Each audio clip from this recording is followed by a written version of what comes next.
The cyber forensics team had concluded their investigation. After weeks of digging through logs, analyzing traces, and ruling out external threats, they had determined who the real insider was. Their findings shook the company, but not as much as what came next. Being the head of cybersecurity at a tech company built by your family comes with intense pressure. Every breach, every vulnerability, every system update, it's all under your watch. But getting accused of sabotaging your own company's infrastructure, and by your uncle, no less, that's a level of betrayal you don't see coming. My name is Olivia Park. Just yesterday, I held the position of Chief Information Security Officer at Park Technologies. The company was founded by my father, who grew it from a modest software startup into a $2 billion industry leader. For years, I dedicated myself to safeguarding what he built: its data, its systems, its future. And now, that same future was being torn apart in boardrooms and headlines. I was escorted out of the building, past familiar faces I'd worked alongside for years. My uncle David, the current CEO, stood watching from his office window. There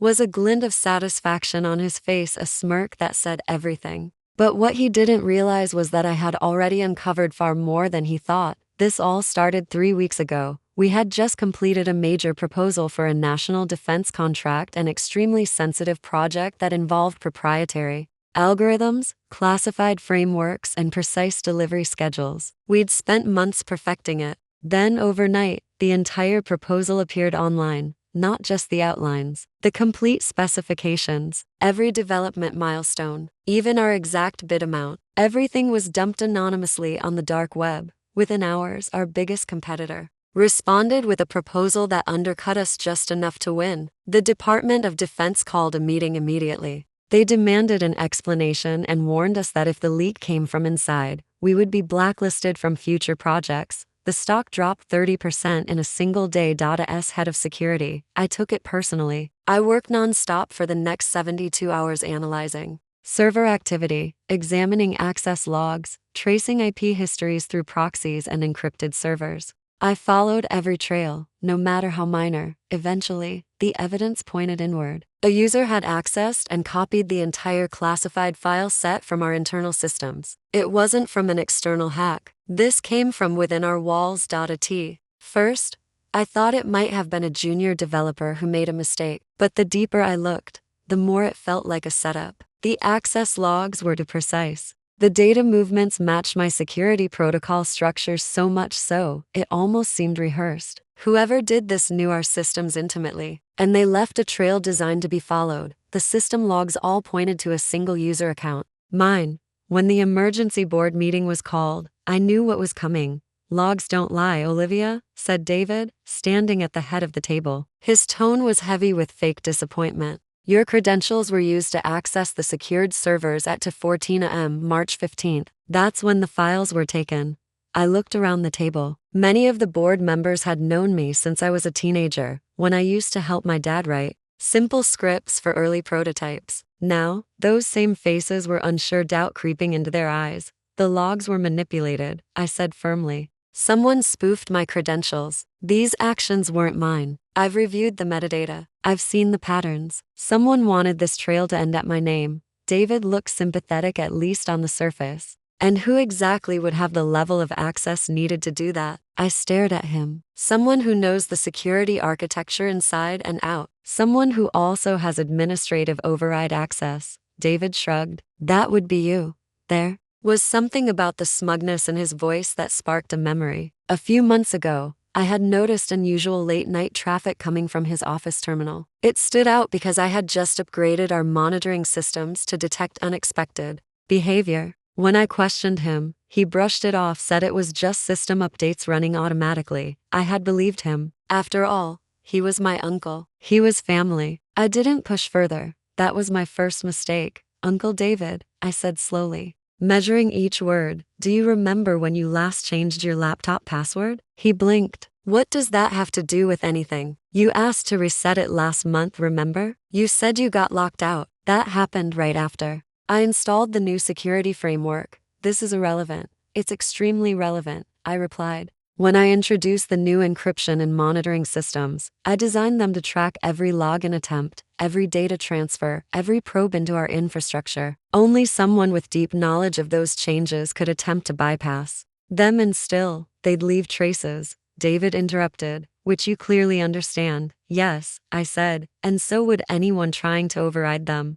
I stepped forward and addressed the board directly. The person who tried to frame me struggled with access. The logs showed dozens of failed login attempts using outdated paths backdoors that were no longer active after my update. They kept forgetting which tools worked where. That's why they requested a password reset. They were trying to create a bypass they could control. Several board members shifted uncomfortably in their chairs. David's expression changed. His usual cool demeanor was beginning to falter. You're just trying to deflect, he snapped. I have forensic evidence, Uncle David. Every failed login, every scan attempt, it's all documented. I can present it here, or we can do this after a deeper review. Security, David ordered, his voice sharp. Escort her out. But as the guards approached, I remained calm. Check his laptop, I said. The one in his private office, not the one he brings to meetings. His password is Regina1989. His wife's name and the year they met. He reuses it with slight variations. Hardly secure for someone in his position. David's face drained of color.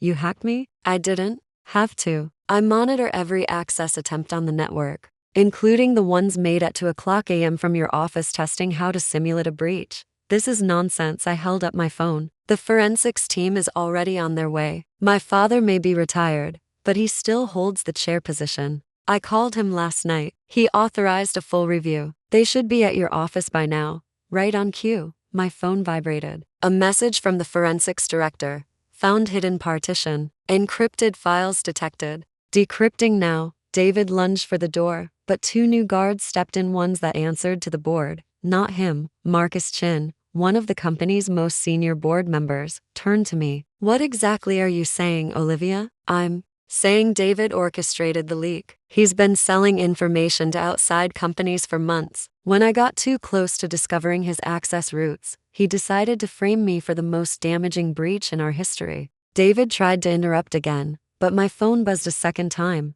Decryption complete, the message read. I looked up. Encrypted communications with Access Technologies. Multiple files transferred. Offshore accounts tied to payments. The boardroom erupted in chaos. Some members gasped. Others leaned in to read the decrypted message I displayed on the screen. The evidence was irrefutable. File names matched our proprietary projects. The timestamps aligned with the leak, and the payment trails clearly connected to shell corporations and offshore accounts. David was immediately placed under company custody. As he was escorted from the room, he turned to me with a face full of rage and bitterness. You think you're so clever, he sneered. I built this company while you were still playing with dolls. No, Uncle David, I said firmly. Dad built this company. You just tried to sell it off, one classified file at a time. The rest of the day moved in a blur. Forensic specialists worked overtime pulling all encrypted data from David's machines. FBI agents arrived by late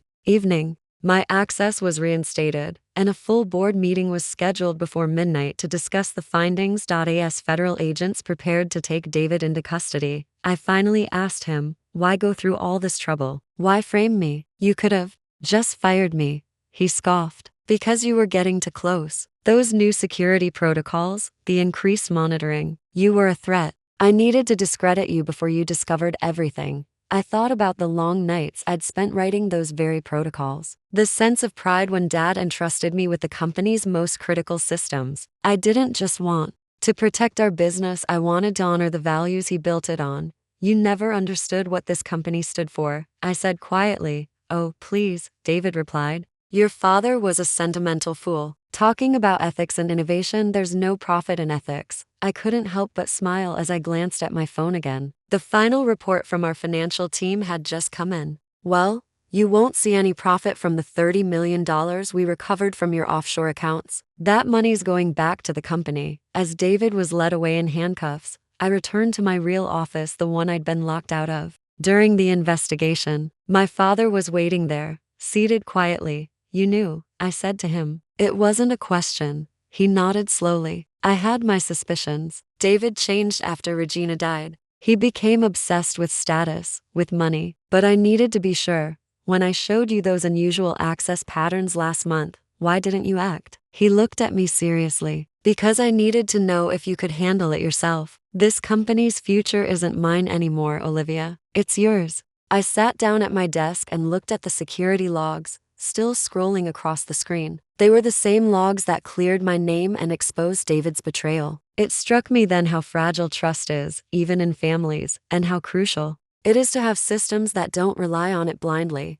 I learned from the best, I said. Dad smiled. No, you became better. He stood and nodded toward me. Now, let's talk about your new role. I raised an eyebrow. New role? We're missing a CEO, he said simply. And I can't think of anyone who understands both the company's mission and its systems better than you. The next morning, the world knew everything. Park Technologies was once again making headlines, but this time for reasons no one expected. CEO arrested for espionage dominated the news cycle. Financial analysts speculated wildly about the company's future. Some predicted collapse. Others wondered if the company could survive the scandal, but I wasn't concerned with speculation. I had work to do. At 8 o'clock a.m., I walked through the front doors of Park Technologies, the same doors I had been escorted out of just days before. This time, the security guard gave me a respectful nod. Welcome back, Miss Park. I returned the gesture. Word had traveled fast. Inside the walls of tech firms, news spreads quicker than malware.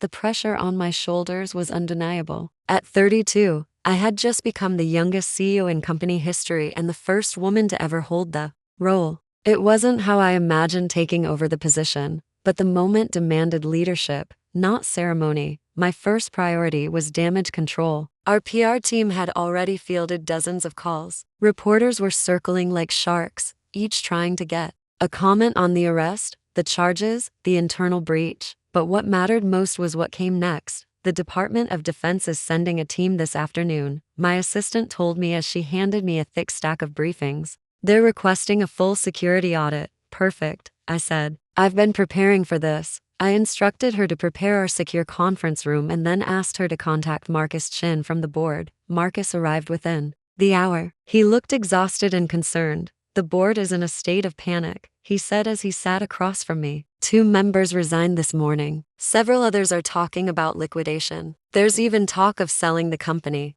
before the stock drops further. Good, I said, surprising him. It's time for fresh leadership anyway. We need people who understand the modern risks and the future of cybersecurity, not just business fundamentals. He hesitated. Olivia, some of them are saying you're not ready, that you're too young, too untested, too female. I said before he could finish. He didn't respond. Tell me, Marcus, did anyone say that when David was selling classified information behind our backs? Silence. I opened my laptop and loaded a presentation I'd been working on since the first signs of the breach. It detailed not only David's activity but also a full proposal for overhauling our security framework. This is what we need to show the board, I said. Not just how we fix the damage, but how we rebuild. The proposal included end-to-end reforms, a blockchain-based verification system, quantum-level encryption, AI-driven threat detection, and decentralized backup structures. Every change was grounded in best practices, but pushed beyond the conventional. It wasn't just reactive, it was visionary. Marcus flipped through the first few pages. This is ambitious.